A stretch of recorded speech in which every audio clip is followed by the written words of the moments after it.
Okay, chapter 2 of Immanuel Kant's Groundwork for the Metaphysics of Morals.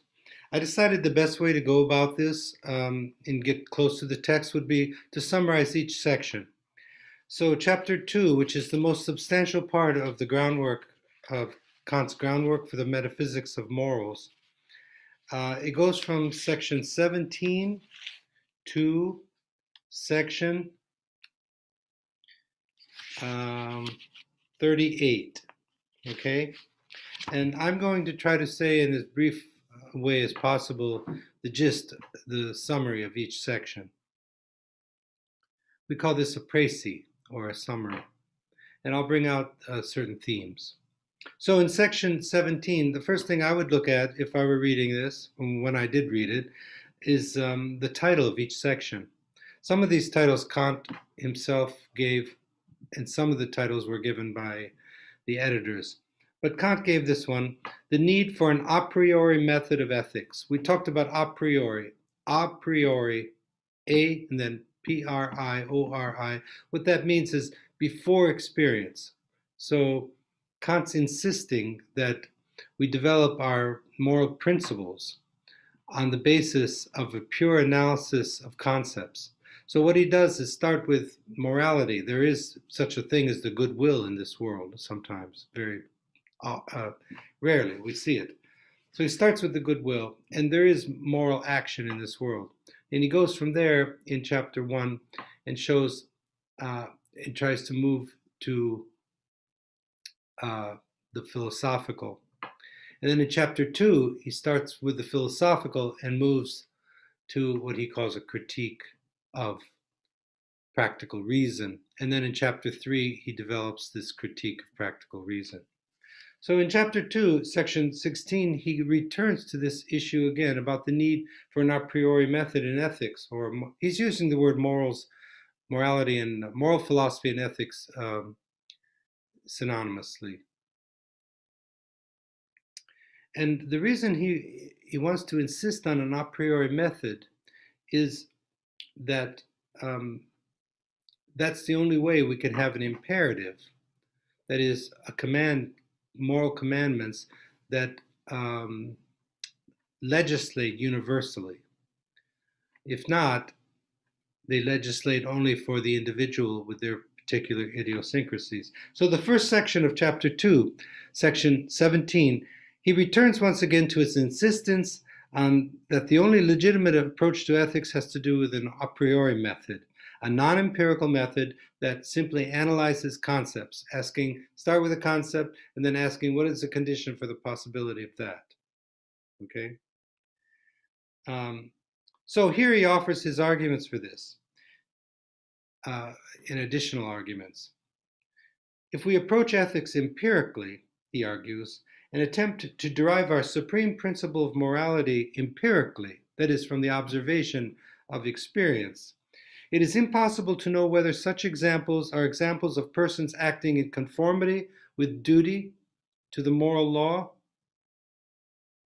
or out of duty. That sounds like in conformity with duty or out of duty. What he wants it to be is out of duty. Conformity could be that you just happen to act and it conforms to a moral principle. Out of duty means that you may even be tempted to act on your inclinations, but out of duty, out of respect for the moral law, you choose to do what is right. So if a person's will is acting in conformity with duty, then the principle may well be self-love rather than respect for the moral law. There's nothing wrong with self-love, Kant is saying, and it's the basis of our pursuit of happiness. But it can't be the principle of morality. We can't base our moral principles on self-love. In fact, it may be that empirical investigation cannot even identify with certainty any example of a goodwill acting purely for moral reasons. A second argument that Kant makes about the inadequacy of the empirical method in ethics is that when we set out to identify an example of a goodwill, we use as our standard an already assumed idea of goodness. It's like, we call that begging the question in logic. When you assume in your premise what you're trying to conclude, the premise is the support for a claim. If you assume in your claim what you're trying to assume in your premise what you're trying to claim, that's called a vicious circle or begging the question. And that's a, a, a fallacy of logic. So this way of thinking obviously assumes what it attempts to prove. A third argument that Kant offers in this section is that only an a priori method which analyzes concepts can yield the necessary and universal quality of moral principles. That is, principles that are morally binding for all rational beings in all situations. Moral principles derived from empirical investigation are all based on individual idiosyncrasies and particular circumstances and can therefore never produce universal and necessary moral constraints. He's going to return to this again and again because most morality is based on an empirical investigation of human nature and of examples, or it's based on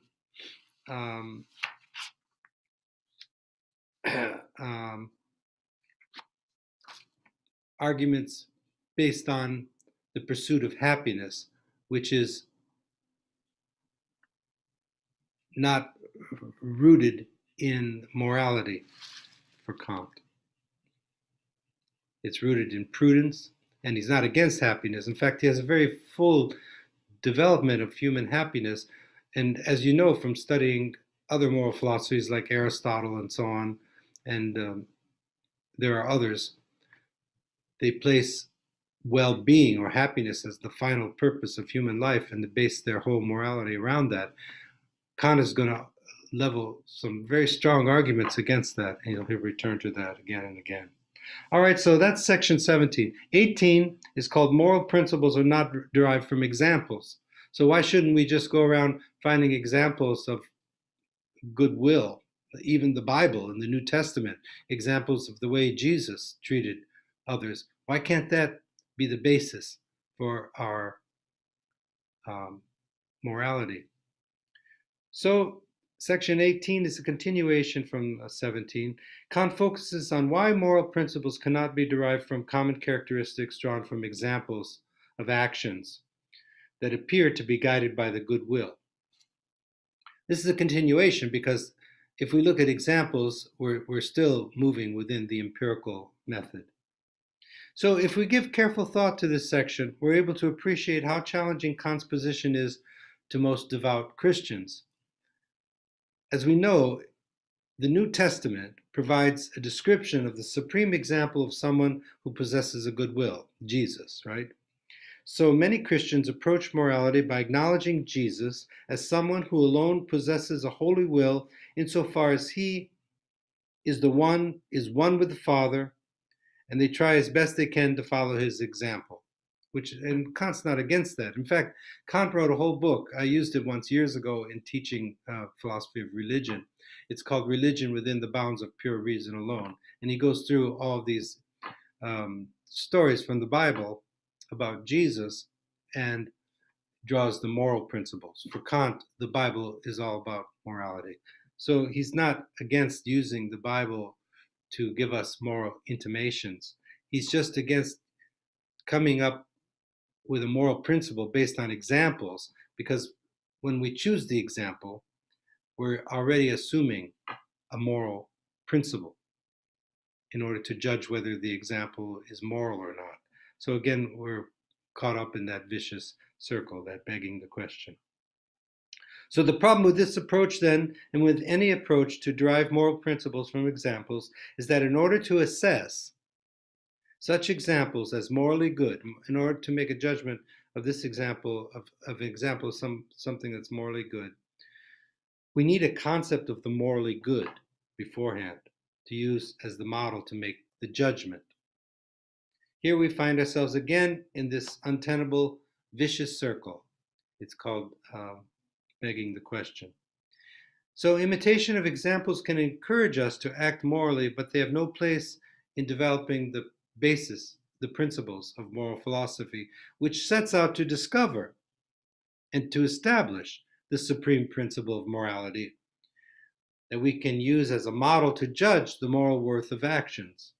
The true origin of moral principles for Kant resides not in examples, but in reason. Another argument he uses is that a holy will, which would be the will of Christ, is not the will of humans. So we have like apples and oranges, because humans don't have a holy will. We have inclinations and temptations. So I'm not sure what he would say about the temptation of Christ in the wilderness, but that's for another more critical approach to Kant's moral philosophy. Notice I'm not leveling any criticisms of Kant or anything. The first thing we need to do when we encounter a text is to try to understand it. I call it the philological moment. And then after that, after you feel like you're in the ballpark, you're in the vicinity of the author's intentions, then you begin to think critically. Section 19, he moves to the inadequacies of popular practical philosophy, or practical, which is a kind of mishmash of both, partly using reason and then partly using empirical method. So the next section then is also a continuation of the former two, and moves into Kant's critique of what he calls popular practical philosophy. Popular practical philosophy, as Kant sees it, is a mixture of reason and the empirical method to morals. Although it's more popular than the purely rational approach, it fails to provide us with universally binding moral principles because it confuses our desires for personal happiness with what we ought to do. Often our moral duty, that is what we ought to do, what we should do, is in conflict with our desires for happiness. The trouble with popular practical philosophy is that it leads one to question whether it's at all necessary to consider my constraints, which lead me away from happiness. And so Kant's afraid that this placing the pursuit of happiness at the center of morality, which many moral philosophers do, it would tempt us to give up anything that has to do with doing our duty to the moral law. So this kind of confusion generates doubts concerning why we should consider moral duty more important than personal interest. And now we're back to that same inadequacy of not having some categorical imperative telling us what we ought to do in particular situations if we want to act morally. Section 20, he comes to a conclusion about method in basic moral philosophy. Concludes his careful articulation of the merits of his purely rational approach to morals and the troubles and confusions resulting from the empirical and admixture of the empirical and rational approaches, speaking in more general terms. The only new thing in this section is that he summarizes everything from the preceding three sections. We should notice how Kant does not claim that knowledge of human nature or examples of empirical investigation are unrelated to the study of morals. But he's careful to show just how they are related, and most importantly, how, as he has been arguing all along, the supreme moral principle must be derived from a purely rational, a priori method if it's to be universally binding. Moving on to section 21. He's talking about practical reason. He's talking about imperfect wills, which is a human will. And he's going to begin his discussion now, his in-depth discussion of the imperatives. There's all kinds of imperatives, and this is what we need to focus on. So in section 21, Kant offers his definition of three key concepts that he'll put to use in the following sections: practical reason, the imperfect will of humans, and imperatives. By practical reason, Kant means a faculty that determines a person's will. So a will is when we desire something, when we go for something, right? It's volition, it's what we choose. But sometimes practical reason does not succeed in determining a person's will. So this assumes that the human will is imperfect. Often our inclinations or our desires for a certain outcome overpowers practical reason. One may choose to be guided by prudence, for instance, instead of practical reason, but this prudence then carries with it moral incentives that are outside of the moral. It carries with it attempts to accomplish a certain end. For Kant, in order for a moral principle to be pure, it has to treat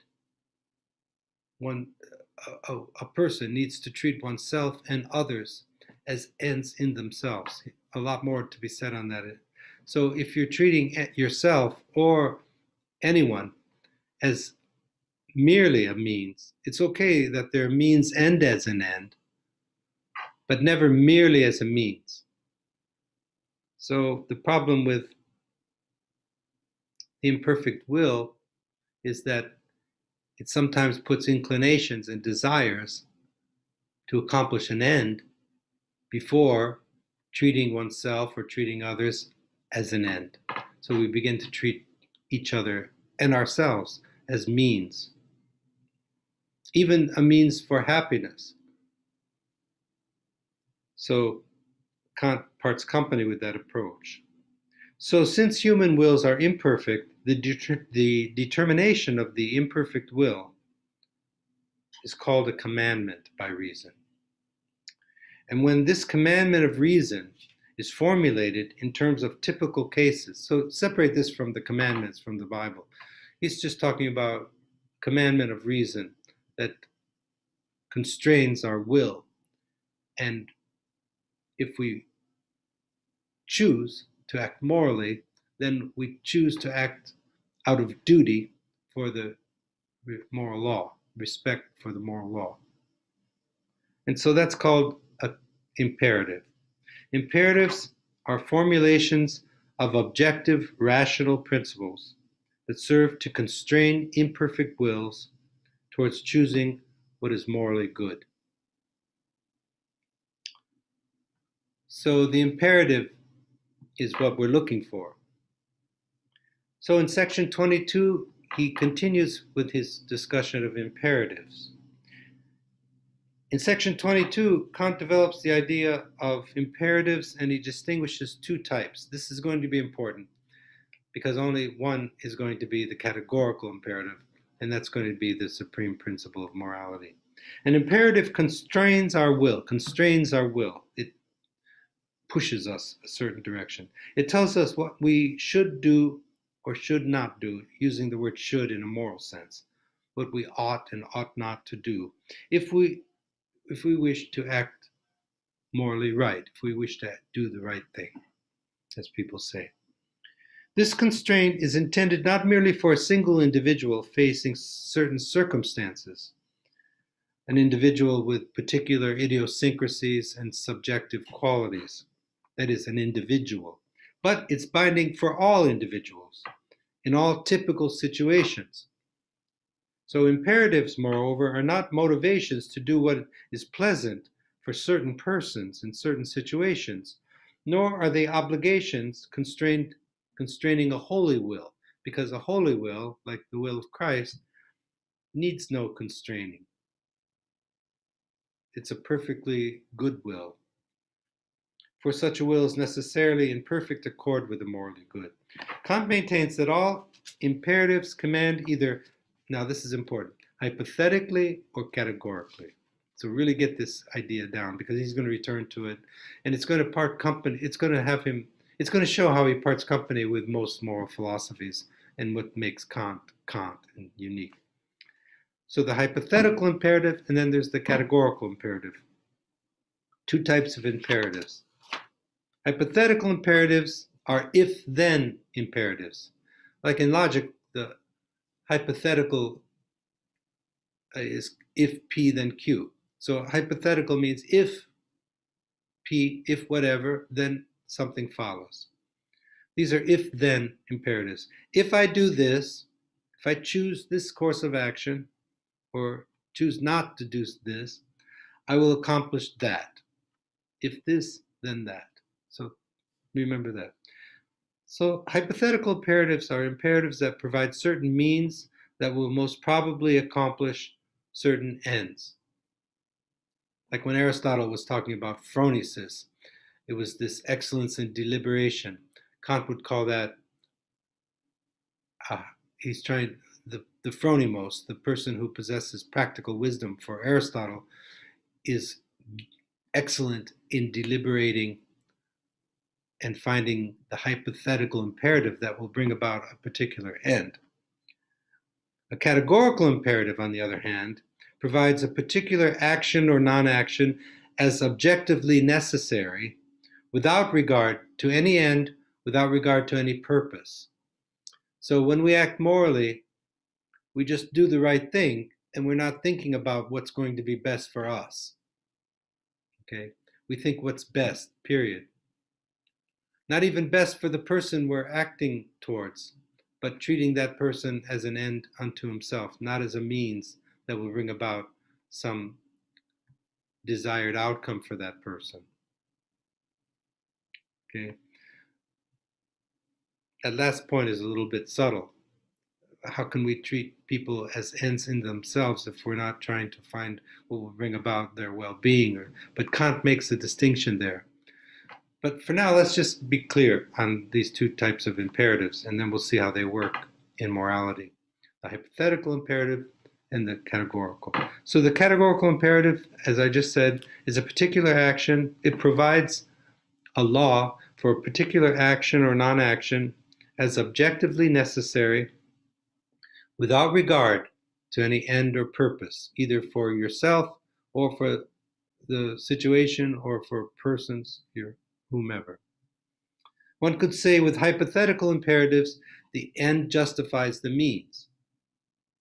That was a statement by Machiavelli, probably one of the greatest political philosophers, when he was speaking about how important it is to maintain the republic, that even if you have to do extreme things, the end, namely maintaining a republic, justifies whatever actions you have to take. Well, Kant would be against that because the end never justifies the means, not with moral action at least.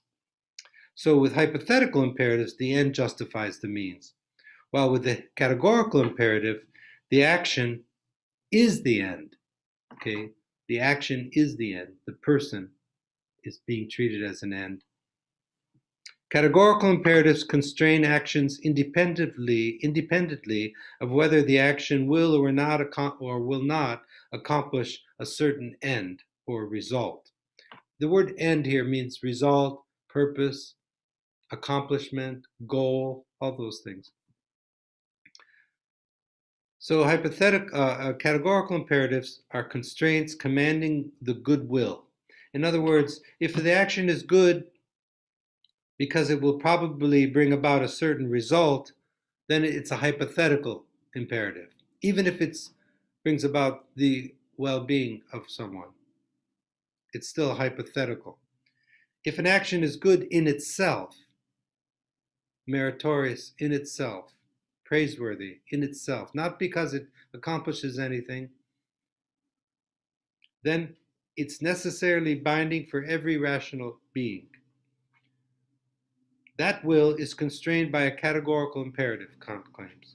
Kant develops this twofold distinction in this section by contrasting such things as skill and counsels of prudence. So both skill and counsels of prudence are based on hypothetical imperatives, because with a skill, you have some end result you want to accomplish.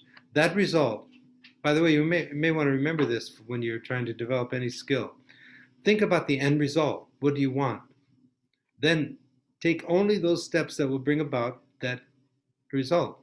That's how people become skillful. They know exactly what to do to bring about a particular result. Now, skill turns into prudence when those results are things that bring about well-being or happiness for oneself or for others. And there's nothing wrong with prudence. In fact, Kant has a pretty fully developed notion of prudence, but that's not moral behavior.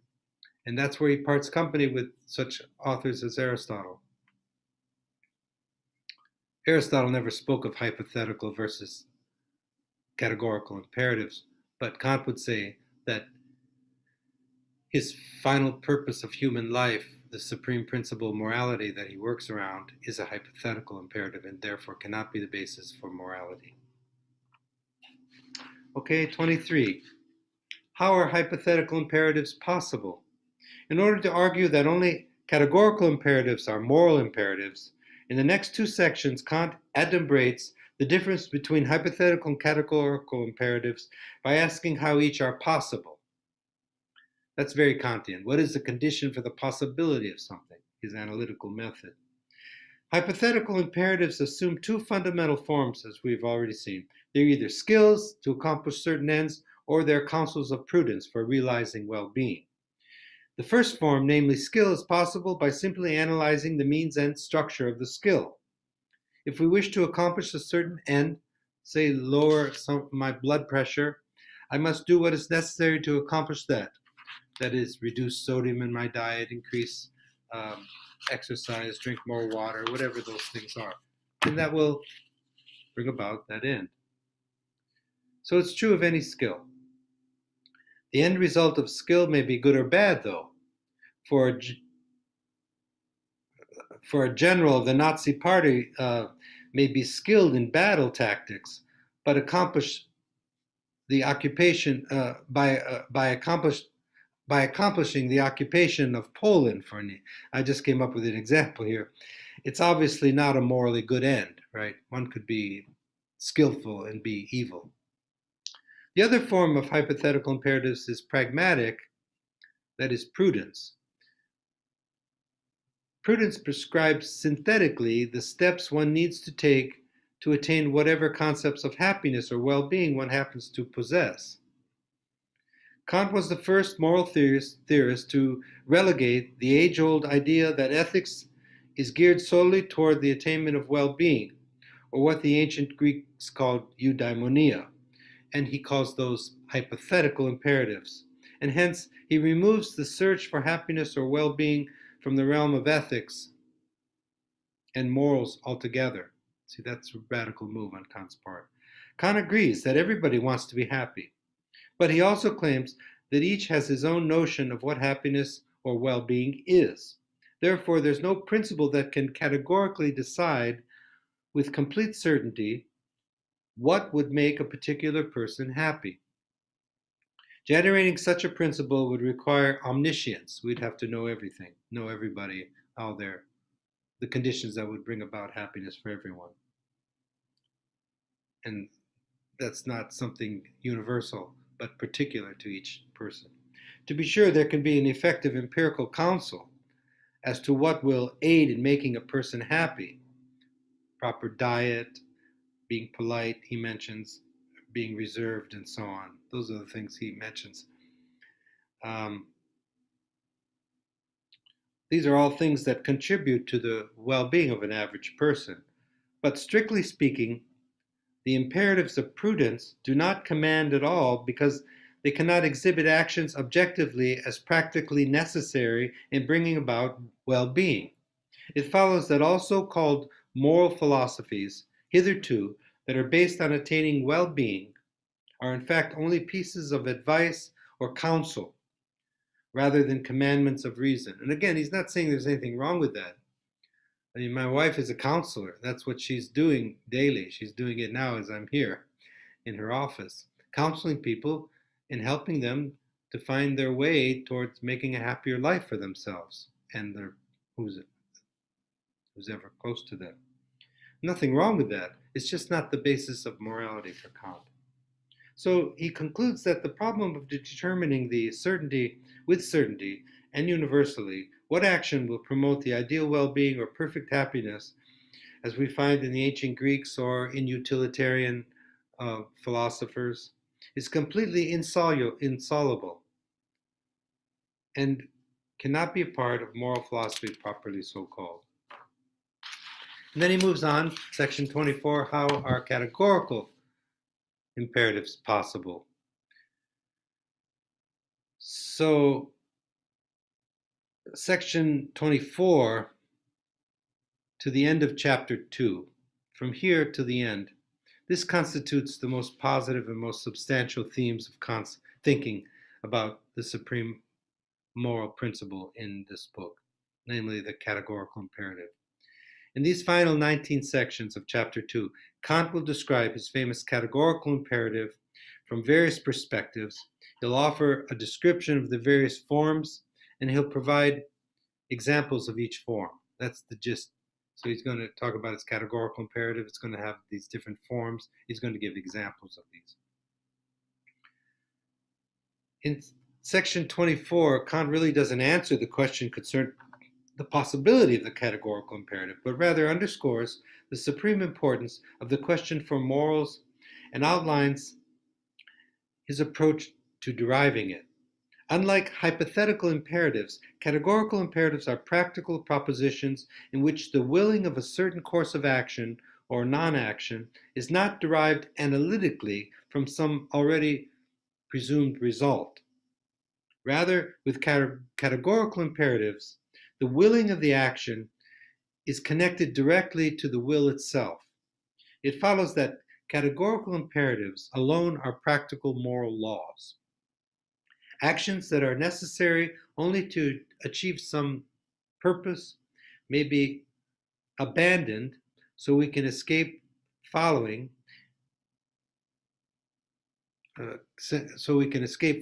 it if we abandon the project altogether.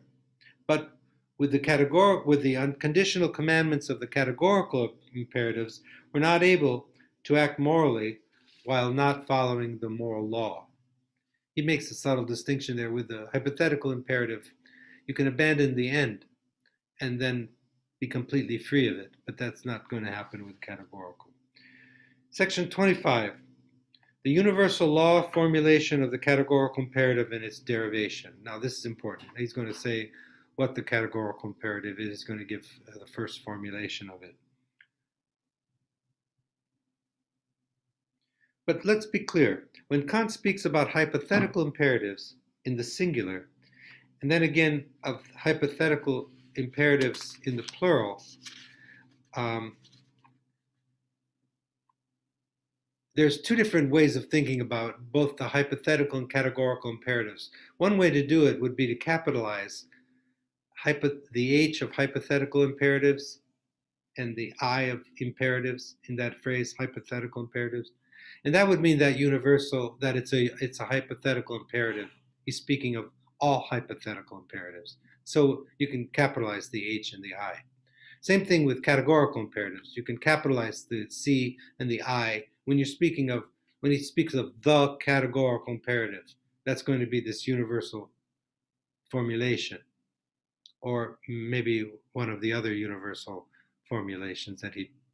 But then there's the concrete instantiation, a more concrete version of it. When you take the categorical imperative and apply it to a particular action, then you can use lowercase letters. That's all. I probably didn't need to even say that, but in your reading, if you're reading carefully, he makes a distinction.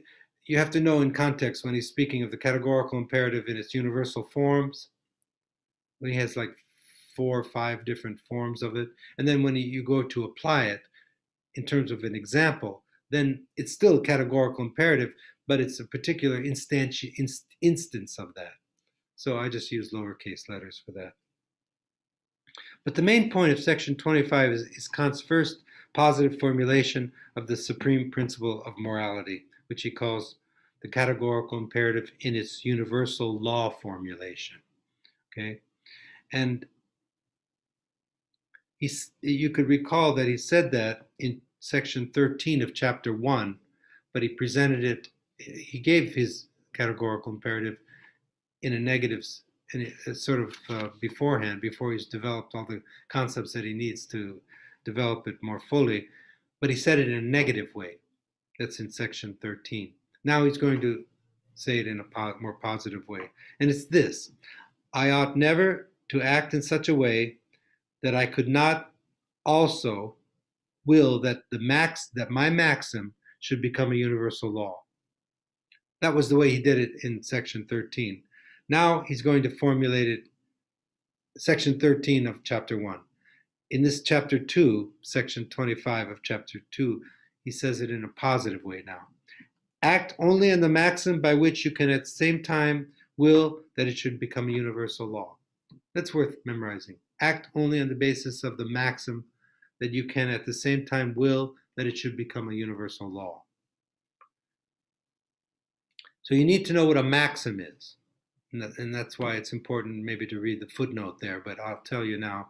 A maxim, M-A-X-I-M, for Kant, is a subjective principle of volition. So it's subjective. It means it's happening inside our subjectivity, inside of us. It's not objective. And it's a principle of volition. Volition means will. So a principle of the will, a subjective principle of the will. And when Kant gives his examples, look at the maxims that he formulates, and then you'll get a concrete example of what he means by a maxim. So we'll do that when we look at our examples. And then he offers in section 26 a variation of the universal law formulation of the categorical imperative. But that's important. Act only on the maxim by which you can at the same time will that it should become a universal law. Section 26, since nature follows certain undeniable laws, like the law of gravity, for example, Kant offers, and all these laws are connected together, he offers his universal law formulation of the categorical imperative based on the analogy of natural law, like the natural laws of nature.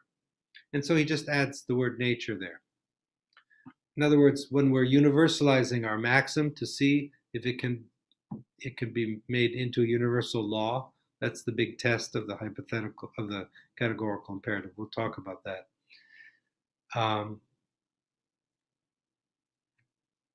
It has the conception you have on your mind is that it's like a law of nature. It's like gravity. If I drop something, it falls. It has no choice. In both of these formulations, Kant is saying that when we are to make a choice as to what is morally right, we are to first construct a subjective principle of volition, or a maxim. So, for example, say I'm a senator. Oh, here I took something from politics here, and I'm not going to take sides on one side or the other. I'm just going to use this as an example. So let's say I'm a senator, and I'm asked to vote whether or not there should be a bipartisan investigation of the January 6th incident at the Capitol. More than an incident, right? We had to put the word incident in the Capitol. It wasn't just tourists, right? And you can see for yourself. All right, so should there be a bipartisan, and they were asked to, when I was writing this, this is what was going on in Congress. So let's say I'm a senator and I'm asked to vote about that. Well, the first thing Kant would ask this senator to do is to make a maxim regarding the incident. So the maxim might be, every time there's a violent break-in at the Capitol building that interferes with the procedures of a democratic republic, I will vote that there should not be a bipartisan investigation of the incident. Let's say that's a maxim. Now I can test it and see. The next question is, can this maxim be made into a universal law? So what he wants us to do is to think, what if every time there's a break-in at the Capitol building, or you could probably generalize a little bit, or any public, not any public, or you could generalize it to any public building, but let's keep it to the Capitol building. And the motivation for that break-in was to stop the procedures of the democratic republic. Can we make that into a universal law of nature? Can there be a working democratic republic when it's a universal law, like a law of nature, not to have any bipartisan, bipartisan means not Democratic, not the Democrats voting, not the Republicans voting, but everybody voting, this, irregardless of your political party that you belong to. That there should not be a bipartisan investigation into the violent break-in that interfere with the formal proceedings of the Democratic Republic. Can there be? What would be the result if that were the case? Well, the result would be a universal law to not investigate the breaking of law, a law to not investigate breaking of law. See, you see how it's now turning on itself? This is the beauty of Kant's categorical imperative. You can't have a law that legislates not to investigate law, because then a law that's broken and a law that's not investigated, you don't know if it's broken or not. So a law can't be a law if you don't know if anyone can break it or not, or has broken it or not. A law that is broken and not investigated is an unforceable law. But that very phrase, unforceable law, in politics contradicts itself, because a law, in order to be a law, has to be enforced. This is just a little aside. Sometimes when I walk my dogs around, it says, keep your dog on a leash. And then I go into the woods or something, and here comes these dogs, up to my dogs, which one of my dogs don't like any other dog in her face. And I think to myself, this is not a law, then, that sign that says your dogs must be on a leash. It's a rule, I guess, but nobody's there to enforce it. So not everybody, some people follow it, some people don't. And sometimes when I'm perturbed too much, I'll go to the, people who work there and say, can you enforce this law? Well, we can't really get out in the woods and check, So it's not really a law. A law that can't be enforced or investigated is not a law. So now we have a law that's not a law. It's like saying a square circle. A circle can't be square and be a circle, right? Or a married bachelor. You can't be married and be a bachelor. I mean, some married guys think they are bachelors, but so the very name bachelor means unmarried. So there are certain things that contradict themselves. So if when you universalize the maxim, it contradicts itself, then it can't be universalized, and it can't be the right thing to do. So following Kant's categorical imperative, you could not vote to not have a bipartisan investigation into what happened in January 6th and still do what is morally right. But we saw the vote. They voted not to investigate, so there's no investigation now. In fact, some just said that was just tourist. I mean, it's reached extreme proportions now. That's not a tourist stop along the way, right? You saw the video. Some of you must have seen the videos, what they did. Okay. So that was an example of that. But Kant gives his own examples, and he gives 4. This is I think I might have to make like another lecture after this, or I'm going to overwhelm you. So let me just go over these 4 examples. I'll cut it, and then I'll make another video. So I guess it really doesn't matter. I could just keep going. You could stop the video if you get tired, and then just start it up again when you're refreshed. But let's go over these 4 examples. The examples are good to help. So given the extreme polarization of our social and political world today, it's perhaps better for me to stay clear of current events and direct you to Kant's own examples of how the universal formulation of the categorical imperative works. As you consider his 4 examples, the hopeless man on the brink of suicide is the first example. He's going to return to these, by the way. When he formulates the other formulations, he'll return to the same examples, which is good.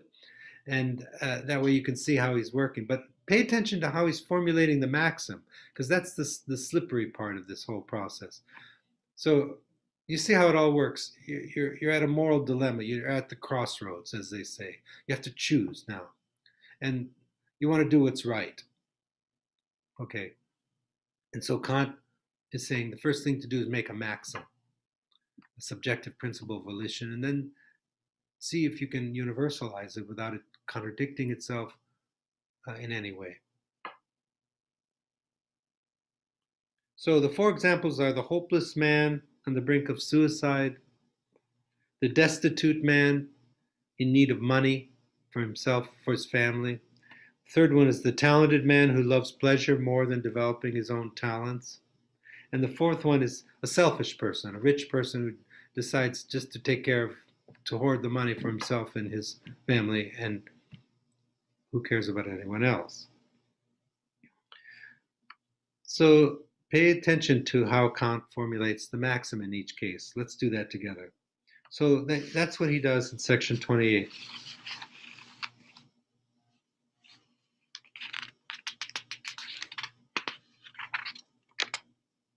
Well, no, in my notes here, I didn't go over the examples.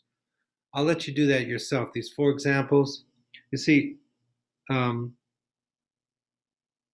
first example about the hopeless man on the brink of suicide. The hopeless man on the brink of suicide who decides to commit suicide could make a maxim that it's to promote my own life, I can put an end to my life because I have nothing to look forward to, and who knows, the person may be in extreme pain. Okay, so in that case, can you universalize that maxim? And Kant would say no, because in order, for the sake of promoting life, you're putting an end to your own life. So life, promoting life, can't mean putting an end to life. It's a contradiction. So this hopeless person, if he's going to do the right thing, act morally, then he's not going to commit suicide. The destitute man in need of money who makes a promise and he knows he can't keep it. The lying promise. So every time I'm in need of money, I can make a promise to borrow it from someone, knowing full well I can't pay it back. So whenever I'm in need of wealth, then it's okay to make a lying promise. But if you universalize that and you imagine a world, a possible world, where every time anyone promises anything, it's well known that that person is not going to keep his promise. So every time anyone borrows money, for example, it's assumed that they're not going to pay it back. Well, there would no be lending money then. No one would lend money to anyone. No one would make promises because there'd be no such thing as a promise. So the very idea of promising, of lending, it contradicts itself. And so Kant would say that it's never right to make, if you want to do what is right, then you can't make a lying promise. What about the talented man who loves pleasure more than developing himself? If that were universal, then there'd be everybody would be pleasure mongers, no one would be developed. And out of self-love, people would make themselves less than they are because they would give into pleasure every time it's time to develop themselves. So in each case, too, the person is treating themselves as a means only, but that's coming up next. And then the person who is wealthy but selfish, he too is not acting towards others as an end, but merely as a means. He's just exploiting others in order to gain more and more wealth. So in all four cases, the maxim can't be universalized into a universal law without doing violence to its own self. Section 28 offers a little more Those four examples I would read carefully because, and when you read the examples, look for the maxim. Try to figure out how he's making this maxim. It's a subjective principle of volition, but and then see how he formulates the maxim, and then notice the test, how it's made. It's a categorical imperative test. Can the maxim be made into a universal law without contradicting itself? Well, actually, in section 28, he shows two ways that these maxims can fail. So you may want to be clear on that. This two ways in which a subjective principle of volition, namely a maxim, may fail the test of universal law. The first failure occurs as an inner impossibility, when it's inconceivable to even conceive without contradiction that a person's maxim may become universal law of nature, and therefore cannot become universal law of nature. And then, so example of this would be the lying promise, because it's inconceivable to think of a promise that everyone knows is a lie, because a promise by its very nature is not a lie. A promise means I mean to keep my promise. If I make a promise and I don't mean to keep my promise, and everyone makes promises and doesn't mean to keep them, then there's no such thing as promise.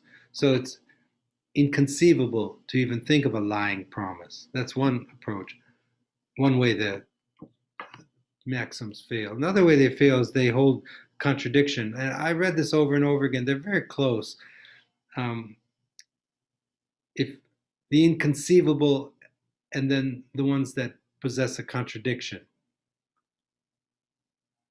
A maxim may fail the test of the categorical imperative, even though its inner possibility does not exist. The inner impossibility does not exist.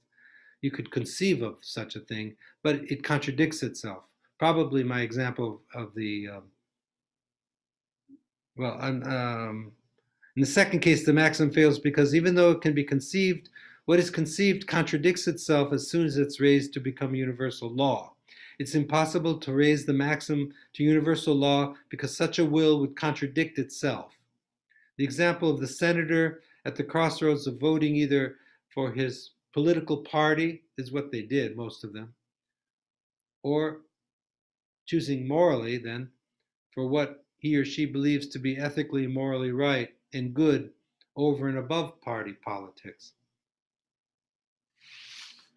See, as politicians, many times they're at crossroads. Are they going to choose what they think is morally right, or are they going to choose what's best for their party? See, if they choose the latter, even though they may be right, the Republicans may be right that it's better, even though they're going to act immorally here, that it's better for the party. They may rationalize, they may say, well, if there's a bipartisan investigation, since the Democrats are in power by a very small margin, then they're going to incriminate the Trumpians, the Republicans. They're going to say it was Trump and the Republicans that brought about this insurrection. And if that's the case, then the Republican Party will be weakened by that. So even though they may think deep down that it's ethically right, there should be an investigation of such a, there's an investigation if somebody breaks in a barn somewhere, let alone the Capitol building, right? So, but they'll say no, there should be no investigation, because deep down they know what's morally right, but they choose party politics instead. Even though they're right, Kant would say, even though they're right, they may be right about, not about not investigating, but about what's best for the country. But that's a hypothetical imperative. Kant wants morality to be based on categorical imperatives. So I hope you're starting to get that. And then section 29, the typical problem, we make exceptions for ourselves. Or he could say for the political party, or for we make exceptions for ourselves. We think we're an exception to the rule, or because of particular circumstances. So in this section, Kant describes the typical problem that arises in moral judgments. We believe in the importance of moral laws and in doing what is ethically good and right, but we see ourselves as exceptions to the rule, or we believe that it's all right to do it just this once, or perhaps we bring in some subjective ends of hypothetical imperatives, like we think it's best for the country then if I do this, even though it may not be morally right, what I'm doing. Kant points out how this way of thinking contains a contradiction, because on the one hand, one chooses in favor of subjective inclinations, while at the same time, one rationally affirms that moral principles must be necessary and universal without exception. They have to be obligatory for all alike and without exception. But then we make an exception. So there goes morality down the tubes. So the mindset is, yes, moral principles are necessary and must be obligatory for all humans. Without exception is the claim to universality that is demanded by moral principles. So to play down the importance of your present choice, or to say that circumstances force me to do it or not to do something, or to rationalize one's behavior, are so many other ways. Choosing in accordance with inclination and not reason, one meets the categorical imperative halfway, he says, by conceding to the universality of moral laws, but not abiding by them. So he reveals that what is going on here is a person is transforming the universality of moral principles into generalities, of which he sees himself as an exception.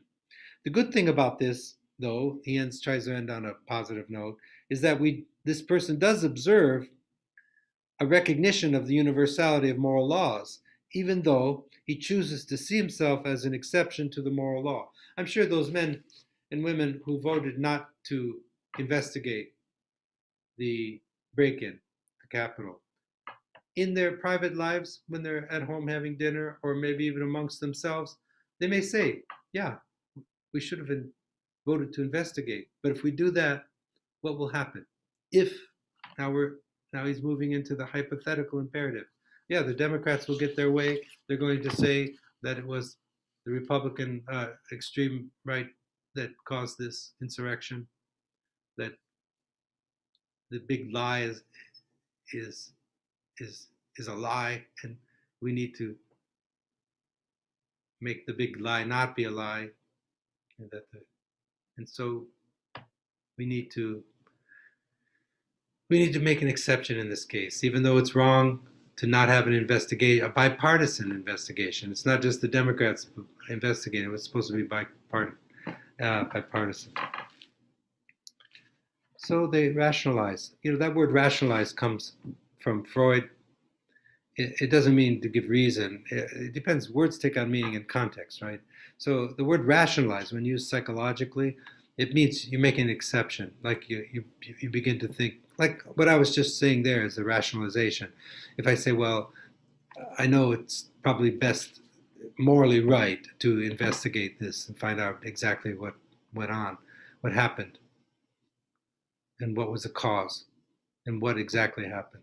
But it's not good for the party. And what's not good for the Republican Party is not good for the country.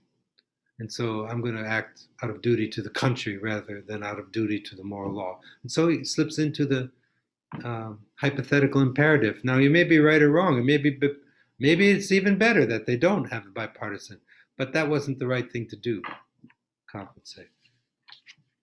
It's not about what's better or not so good in bringing about a particular end. It's about what end is the end of a good will, which is good in itself, even if it doesn't bring about any purpose or end. So try to get that through. That's the main idea of this whole thing about the categorical. Section 30 he he says the proof of the categorical imperative hasn't been given yet, but we're sort of deriving it as we move, and I'll give that later. So that's not really that important here. It's just the proof for the necessity of a purely a priori rational approach to moral philosophy hasn't been given yet, but he's announcing that he'll give it sometime. In 31, 31 is pretty helpful. And then I think well, let's see. I went through the whole section. This took me like a month, not every day for a month, but I worked hard and I just decided to write the whole thing out for you and read it to you. And that would be the best way to. I can't just improvise on Kant. With some things I can, but with Kant, I decided to just go through it with a fine-tooth comb with you. But section 31, I recall, is very helpful, and we'll stop here, and I'll make one more short little video to finish. But he makes an important distinction which accords with his previous discussion of hypothetical versus categorical imperatives. Objective ends are the ends of the good will. The will acting out of duty to the moral law, or out of respect for the moral law. And it's acting on the basis of the categorical imperative. It passes the test of the categorical imperative. Such a will, Kant says, is the objective ground of willing that appears as motivating reasons.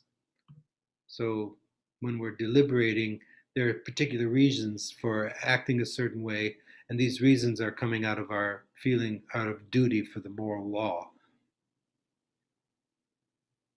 So these are objective ends. This is a will acting out of respect for the moral law, a will commanded by itself as a rational being to choose what is necessarily called for from all rational beings.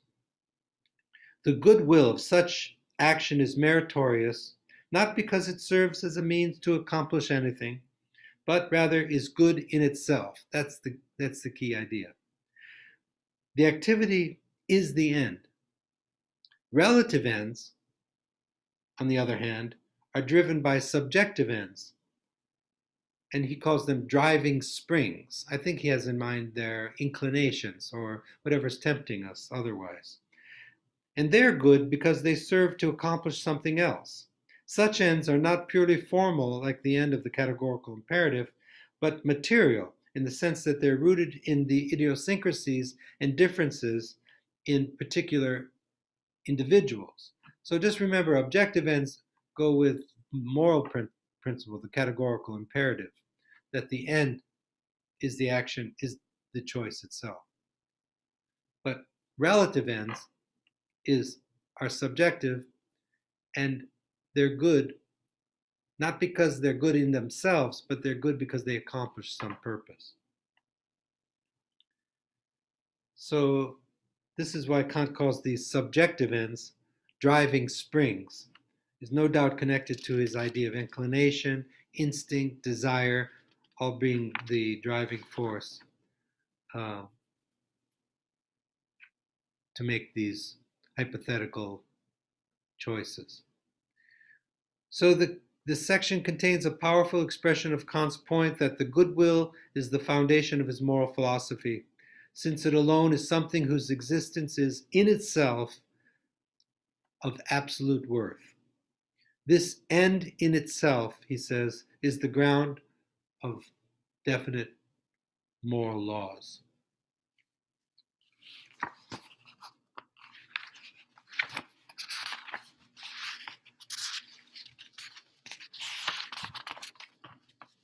I think it's too much to ask you to.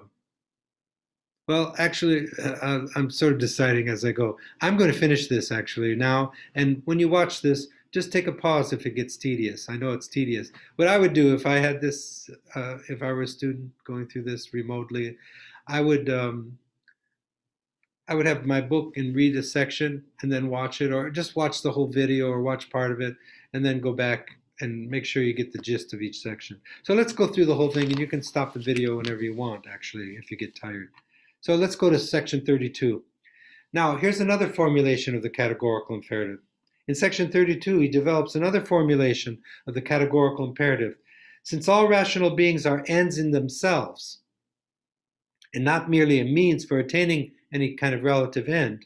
In other words, since humans and all other possible rational beings, if there are some beings out there in some other galaxy that's rational, but when he says rational beings, he's speaking mostly about humans.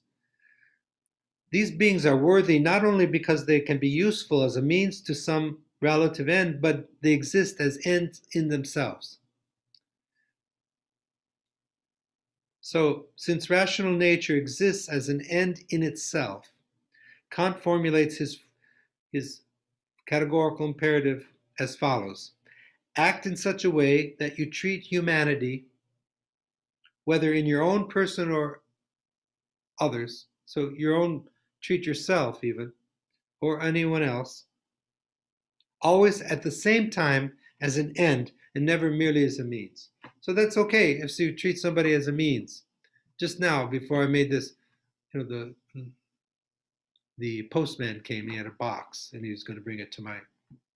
So I met him halfway, got the box. So now he's a means. He's giving me my postage, right?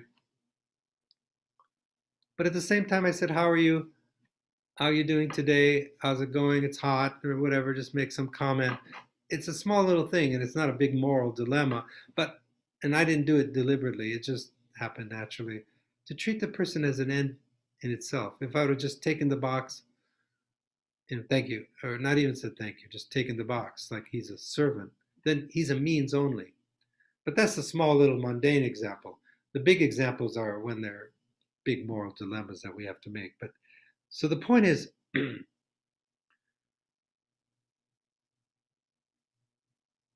act in such a way that you treat humanity, whether you're in your own person or those of others, always at the same time as an end, and never as an end, and never merely as a means. Okay, so he shows how that's connected. That is a formulation of the categorical imperative. And then he goes back to those 4 examples again. In section 33, goes back to the 4 examples that we talked about. The first one, the person deliberating suicide would make an unethical choice, and it would be wrong to do so. Do you ever think about suicide? You can't make it illegal. If you want to kill yourself, it's not so hard. Just go jump off a building, or whatever. You can do it. It's pretty easy. So it's pretty hard to make it illegal. But somebody who has a moral conscience could think about it before they do it. Actually, this could be used as a kind of way of talking people out of it too. Maybe if you can get somebody to think it's just unethical to do. It's the wrong thing to do. It's unethical because you're treating yourself as a means to put an end to this wretched life. So the first example, the person deliberating suicide would make it unethical and wrong to take his own life, because then he would be treating himself as a means to put an end to the suffering, and he would not be treating himself as an end. Okay. See, before, when he talked about the universal formulation, he rejected it, but for other reasons. It's another formulation. It's because suicide is life trying to promote life by putting an end to life, which contradicts itself.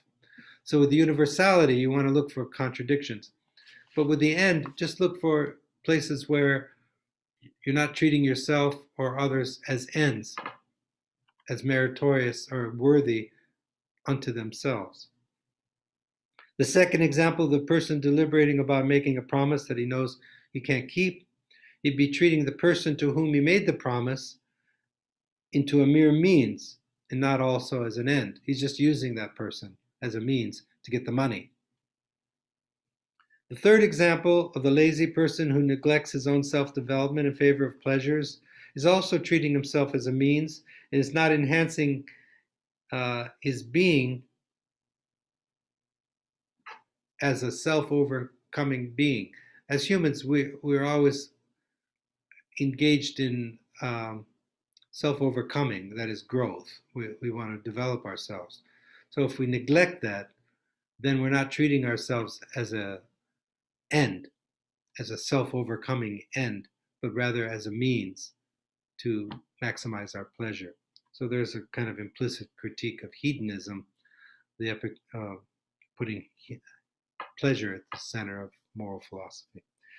The fourth example of the selfish individual who doesn't help his neighbor is not treating others as an end. For then, he's not treating others as an extension of himself or as an end. And so that would be wrong.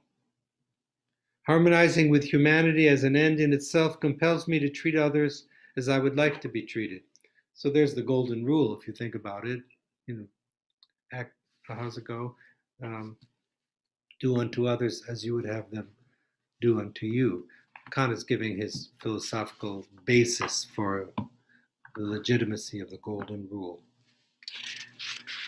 Section 34, he calls it the autonomy formulation. It's probably worth knowing the word auto means self, like automobile means self-moving.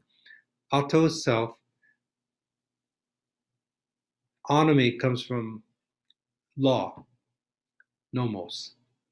Nomos means law. So autonomos, autonomy, means self-law. Now, this gets interesting and fascinating to me because the person acting out of duty to the moral law is autonomous, Kant thinks. He's going to have these two principles he's going to return to, the principle of autonomy and the principle of heteronomy. We'll talk about those. He talks about those towards the end of this chapter. But autonomy means being self-governed, being a will unto oneself. So he offers his autonomy formulation here in section 34. The autonomous will is the will of a subject who wills unconditionally universal law. So the duty, that is respect for the law of pure practical reason, is duty to a law that one gives to oneself, as well as to all. A will that enacts universal law in all of its maxims. So you're giving the law to yourself, and you're giving it to everyone when you make this moral choice that succeeds the test of the moral law of the categorical imperative. But it's autonomous because you're choosing. So I know Kant's other philosophy, he likes to distinguish the mental part of humans from the physical part. The physical part is subject to natural laws. If if I walk off a cliff, I'm going to fall down because of the law of gravity. But the mental part can choose not to succumb to the forces of the body. So there's parts of us that can become liberated from the body and tell the body what to do instead of the body telling the... So if I drop a sack of potatoes, it has to fall down. But if I walk to the edge of a cliff, I don't have to take the next step because I can choose to not go the other way, right? But so Kant is saying that the mind has this power to choose. And when we choose to act in conformity with the moral law, we're putting ourselves under the law that we ourselves established. And we're also universalizing it and saying, this is a law that's right for me and it's right for everyone. So now that's based on the principle of autonomy because I've become a law unto myself. If I'm being tempted to follow some inclination, which is the body tempting me, but I do what is right, and I follow a moral law, then I'm free because I'm not succumbing to these forces of nature, the inclinations. I'm conforming to what my mind tells me is the right thing to do. So now I'm free. That's called freedom. So when I see the word autonomy, I think of someone governing themselves, somebody who's free. So if you're completely compelled by inclinations, then you're not free. Like an addict, the extreme example would be a drug addict or an alcoholic. if you're completely dependent upon some drug, then you're not free of that drug. But that's not morality. I'm just saying if you're being compelled by the body, then you're not free according to Kant. So this is the autonomy formulation. A principle of the autonomy of the will. The principle commanding a will choosing to act ethically is not determined by any interest in attaining any end. It alone has the right to legislate unconditionally as what is morally good in situations such as these for all rational beings. Even though they're acting with a will that is their own, they are wills that will universally. Kant closes this section then with an announcement of his definition of a principle upon which the autonomy formulation of the categorical is based. He writes, I therefore want to call my principle the principle of autonomy of the will, the principle of the autonomy of the will, in contrast to all others, which I shall therefore count as heteronomy. Heteronomy means there's a whole bunch of different ways of achieving a particular end. The major difference between the two is that the principle of autonomy is disinterested, since it desires nothing from the choice of action. Disinterested, it doesn't mean you're not interested. Think of the word interest here, the way he's using it, as desire. So if you're disinterested, you don't desire anything from the action. You don't desire anything for yourself or for others even. And since it's the disinterested will to choose to obey the universal law and to choose to treat others as ends and never merely as a means, the principle of autonomy is a principle of a self-legislating individual. See, this makes the whole thing much more attractive because everybody wants to be self-legislating, right? We want to be autonomous. We want to be free. So the principle of autonomy is the principle of a self-legislating individual who chooses to only act on the basis of the principle that all rational beings are ends in themselves and never merely a means. The disinterest of the will makes possible treating others as ends and never merely as means. We don't want anything from it. We just want to do the right thing. So this autonomy of the will and the heteronomy of the will, as Kant discusses it, is highly original and profound. He will return to an extended discussion of this later on in the closing sections of the chapter. Now, from treating everyone, yourself included, as an end and never merely as a means, he develops this idea of the kingdom of ends, which is going to connect things together. In this section, Kant describes his kingdom of ends formulation of the categorical imperative. Since each rational being is morally obliged to treat others as ends and never as a means to an end, never merely as a means to an end, and since the moral imperative legislates universally for itself and for all alike, it follows that all rational beings are part of a kingdom of ends, who all share in the same universal moral law, to treat one another as ends and never merely as means. Humans, therefore, belong to a systematic union of different rational beings who are all ends in themselves, and hence, by their very nature as ends in themselves, should never treat one another merely as a means. What Kant has given us upon reflection is the formula for perpetual peace, which is the name of a book that he wrote later. In other words, if people were to follow the categorical imperative, this would lead to heaven on earth. Think about it. Everybody would be treating each other as means and ends, but never merely as an end. It's a formula for perpetual peace, a world inhabited by humans, aware of themselves as comprising a kingdom or a community of those who never treat themselves or any other rational being merely as a means.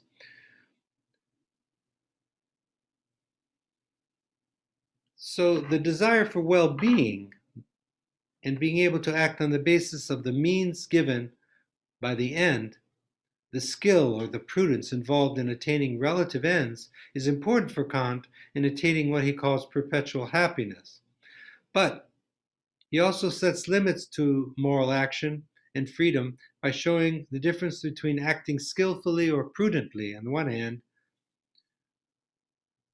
and acting morally. Your skillful or prudent action stops as soon as you begin to relate to the other or to yourself as a mere means to an end. It's worth pondering in this light the activism and discussion of racial injustice so prevalent today.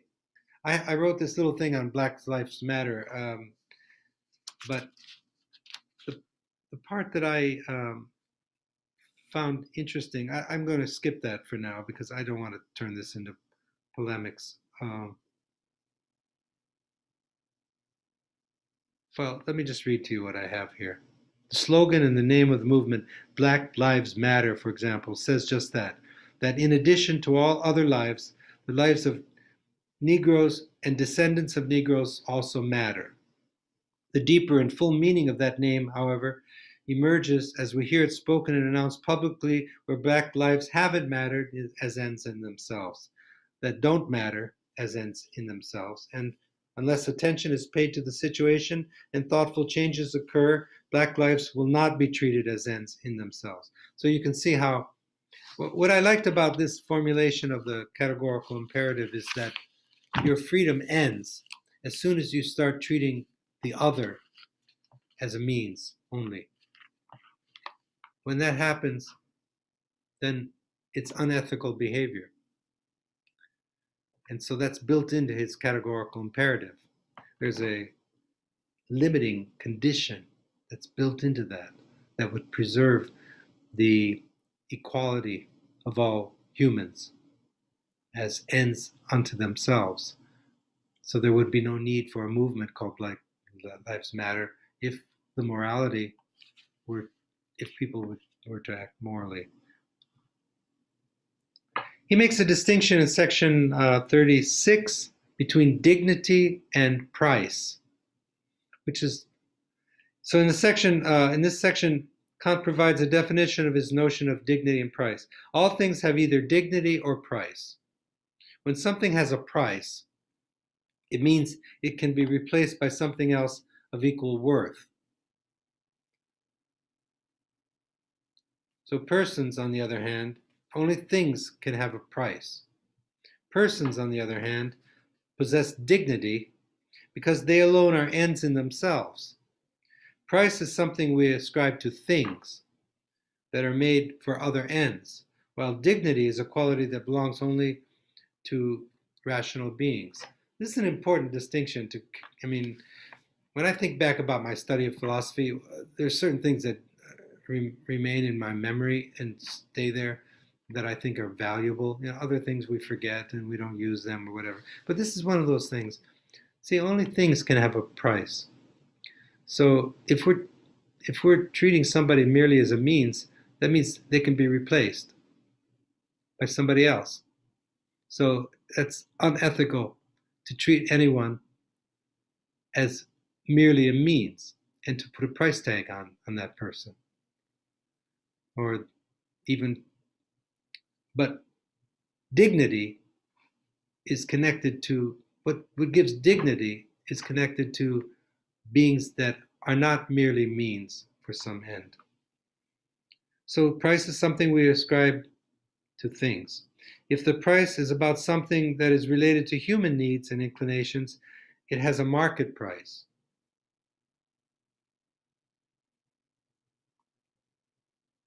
Like labor under capitalism has a market price because you can buy it somewhere else cheaper. So if Nike wants to go to the Philippines to have them make the shoes, they can buy the labor there cheaper than buy it here. So they're going to outsource and go there. And they did. And so outsourcing then becomes part of the whole way of keeping profits up. Since the possibility to freely will universally, treating oneself and others as ends in themselves is based on the principle of autonomy, and since to be an end in itself is the basis of human dignity, Kant claims that autonomy is the basic principle of human dignity. In section 37, he summarizes the formulations. Chapter 2 winds down with a brief summary of three main formulations. That's section 37. And then to a comprehensive review of the key themes from chapter 2. That's section 38. And finally, he moves into a more philosophical articulation of the two key principles that he's been developing in distinguishing everything. The principle of autonomy, which goes with the categorical imperative, goes with morality, and the principle of heteronomy, which goes with skills and the desire for happiness and prudence and so on.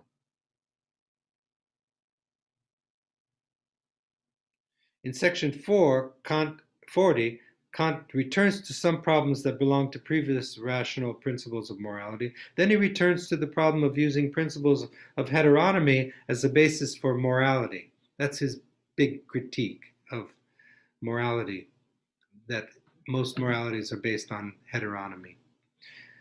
And ends the chapter with what needs to be done to move his thinking to a critique of practical reason, which is the third chapter of this book. And then he wrote another big book, which is much more philosophical than this one's good for our purposes, and I think it's better for understanding his moral philosophy. But the Critique of Practical Reason is his main book on morality.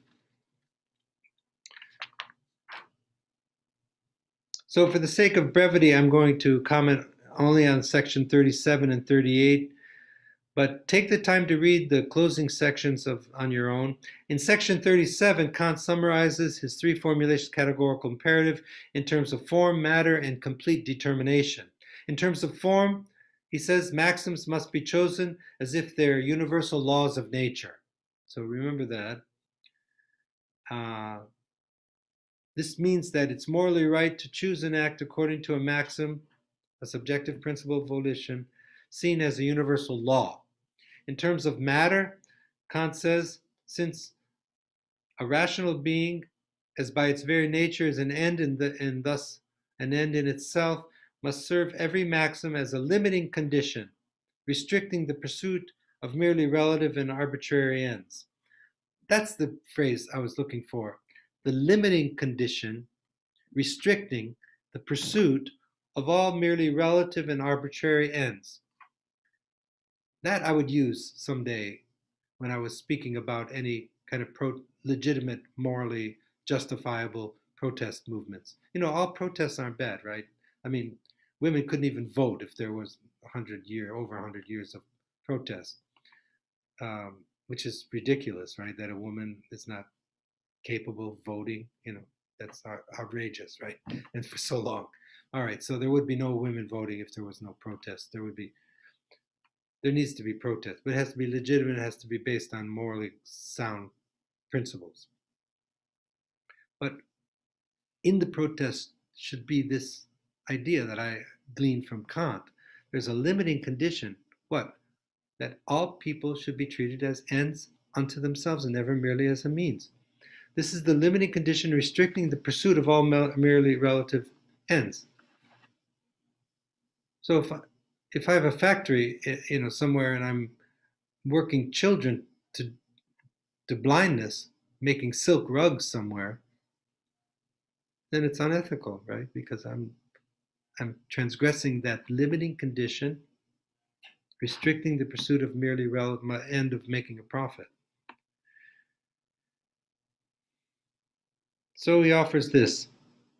In terms of the complete determination of all maxims, he offers all maxims that stem from autonomous law-giving are to harmonize with a possible kingdom of ends, thinking about a world where everyone treats each other as ends.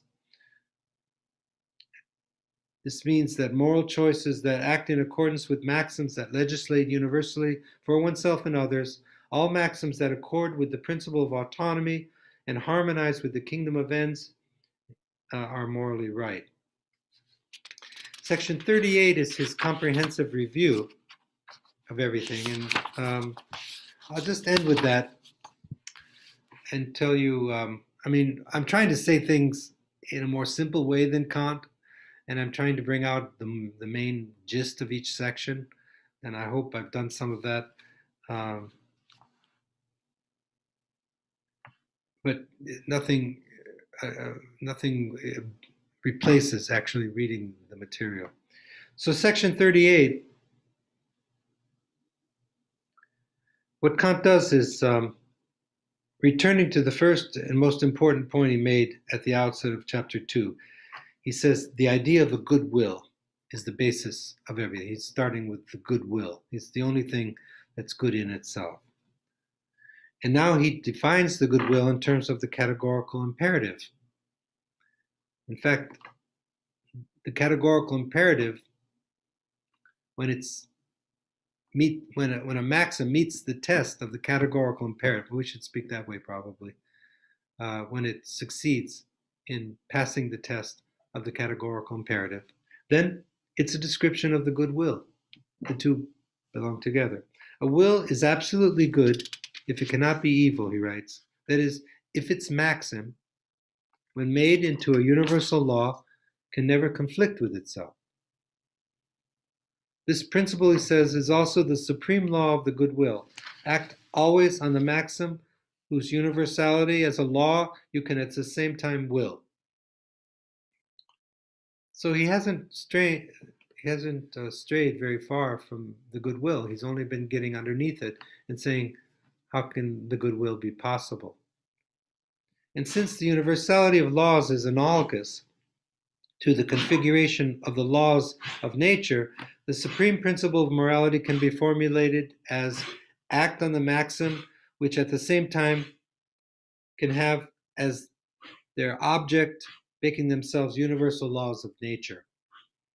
Moreover, the end will, by the absolute goodwill, must be abstracted from all conditional ends. Otherwise, it would not be a categorical imperative, but rather a hypothetical imperative. The end willed by the goodwill must therefore not be an end to be produced, but one that is self-sufficient, that is chosen for itself. That is to say, an end in itself. This end cannot be valued merely as a means, but as an end in itself. It follows from the universality of legislating such that we can also formulate the categorical imperative. So act in relation to every other rational being, both yourself and others, that this being may at the same time count in your maxim as an end in itself. Notice Kant's interjection that this constraint to treat oneself and others never merely as a means is the supreme condition restricting all means that one can morally relate to others or to oneself. The supreme restricting condition of the use of all means is contained in Kant's idea of the supreme moral principle and is a necessary condition of the good will. It also follows from this that in relating to others, Kant's moral imperative demands that we make moral choices not merely from our own point of view, not even from the point of view of our perfect happiness, but from the point of view of other rational beings, seen as comprising a possible kingdom of ends in themselves. This possible kingdom of ends, Kant points out, would actually come about if the categorical imperative were in fact followed, and would lead to perpetual peace, because war involves treating others as a means, not as ends in themselves. Similar to this claim about beauty judgments, which he writes about in another book, The Critique of Judgment. For Kant, the absolutely good will is disinterested in whatever advantage arises out of the actions or non-actions. In another book, he says if you're going to experience something as beautiful, it has to be a disinterested experience. You can't desire that thing in any way. And in the same way, in a similar way, With moral philosophy, the will is disinterested insofar as it just wants to do the right thing. It doesn't want to accomplish any kind of gain, not even for itself, not even for the other. Even if someone thinks that doing something that doesn't follow the categorical imperative, but at the same time may be good for the party, which is good for the country, which is good for people, and rationalizes that way, it's still not based on the principle of autonomy, but it's based on the principle of heteronomy. So morality for Kant is the relation of actions to the autonomy of the will's independence from all interest in what the action or non-action may bring about, a will that is a law unto itself. Simply put, any action that is in harmony with this principle of autonomy is morally permitted, all others are forbidden. Obligation cannot be ascribed to a holy will. He mentions that he's just trying to put everything together, so there's no transition between ideas here. He just wants to put everything, sort of summarize everything. So he mentioned in passing about the holy will. We can't ask about God or Jesus whether or not they're following the categorical imperative, because there's no constraint on their part. Moral obligation is called duty when it conforms to the objective necessity of conforming to the law of pure practical reason. So I tried to use like everyday language, not quite so much at the end right there, but I tried to help you to digest this difficult way of thinking. If you could try to paraphrase things, it would help a lot. Read a passage and then try to put it into your own words without doing too much changing to what he's saying. I mean, you got to change it a little bit if you're going to use your own words and not Kant's words. Otherwise, you're just copying it right out of the book, right? So, but paraphrasing is a great teaching tool when you're trying to learn something. If you take something that's spoken in very difficult language and try to put it in like your own words, not too informal either, don't make it completely informal either. Use good words and words that mean just about the same thing, but a little more accessible. Then it shows that you're beginning to understand it. So, all right, look at those examples too. The four examples that he keeps returning to. But try to understand the difference between hypothetical and categorical imperatives. That's a key idea, and how he wants to base morality on the categorical imperative, and then try to write down all the different formulations. I believe there's 4 or 5 formulations. Okay? All right, so that's Kant. We'll move on.